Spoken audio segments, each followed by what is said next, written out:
Hey YouTube, it's Brian, but you just can call me Virtual. As you guys can tell by the title, we are kind of switching it up today.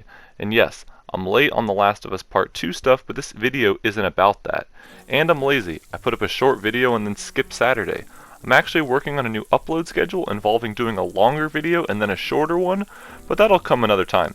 Today we are going to be talking about the internet, the thing everyone loves for almost everything, but also hates for almost everything.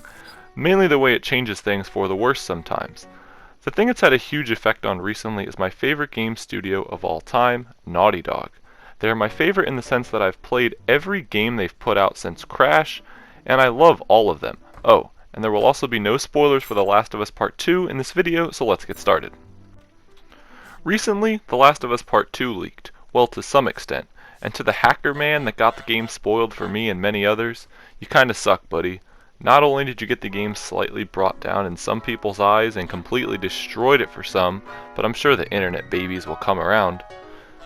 But is that really all you got, pal? You hack into a game studio risking legal action against you, and that's all you got? Some cutscenes, the main menu, some gameplay?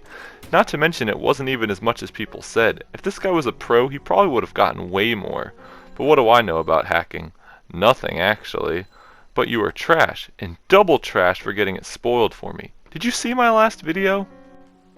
I mean, maybe it was a lot, but games aren't exactly movie length, so 20 minutes of stuff isn't exactly a lot, if you look at the bigger picture, which people aren't. Looking at you, Twitter. But all jokes aside, what does this mean for the industry and media as a whole? This obviously isn't the first time this has happened, and it will not be the last. Leak culture blows and has taken away the impact of so many things to the point where almost nothing is a surprise. I can't recall how many times I'd see, oh, at E3, blank and blank are gonna get announced. And then I'm like, oh, I guess I'll just wait for the trailers? Or I'll end up watching E3 and just waiting for those things to pop up on the screen. But I'd rather see some ominous trailer and be like, oh, is this Crash 4? But then it's not Crash 4, and this obviously just doesn't happen with E3, but it just feels like every time something's about to get announced, or even months before it gets announced, not even with a release date, it'll just get leaked that it's in production or that it's a thing.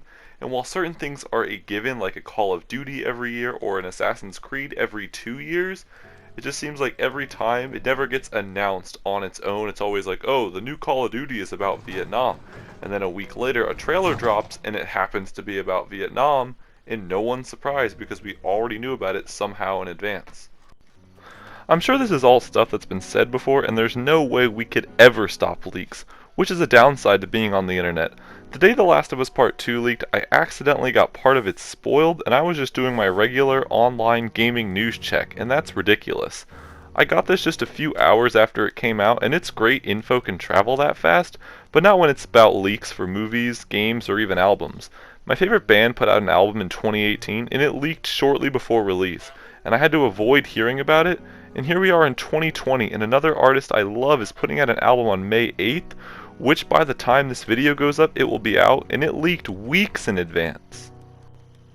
Now, it's not a big deal in music from a spoiler standpoint, but there is an issue that can't exactly be seen or heard, but rather felt. And there are two main ways I can think of this. The first is what it's like from the developer or artist's viewpoint that made the thing that it is that got leaked out. Imagine what it's like to work on a game, an album, or even a movie for years, and it's finally time to release it, but it gets out there like the daily newspaper, a newborn baby, or dirt in Minecraft. And just like that, years of hard work is treated like nothing, with no regard for the developer or fans who are waiting for whatever it is that got out. The next issue that comes with leaks is the element of surprise being killed. And this is the one thing that really annoys me and seems to get to me every time. And it seems every time we near a new game announcement, it gets leaked that it's getting announced, and then I'm like, oh look, there's that trailer for that game that leaked.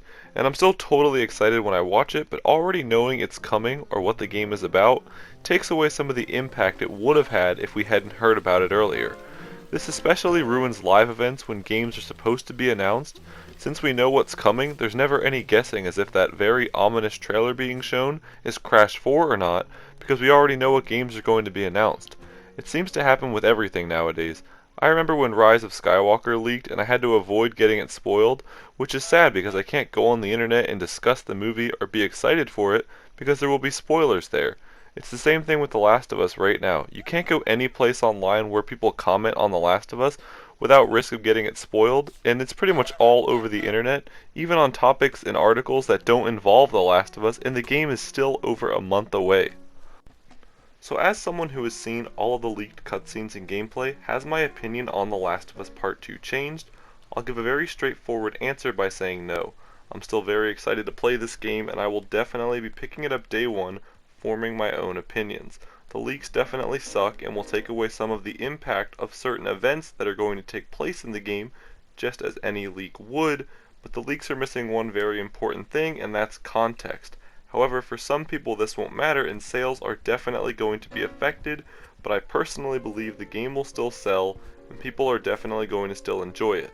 Leaks suck and they will probably always be around, but we'll have to live with them and try not to let them ruin too much.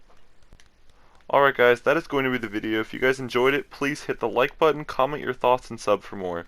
This video was a bit different than normal for me, but I do plan on making more stuff like this in the future, as well as more news and information videos. I made a lot of stupid jokes in this video, but I couldn't find a spot to plug my at CallMeVirtual347 on Instagram. Follow me. I hope you guys enjoyed, and I'll see you next week. This is Brian, virtually signing out. Have a good one.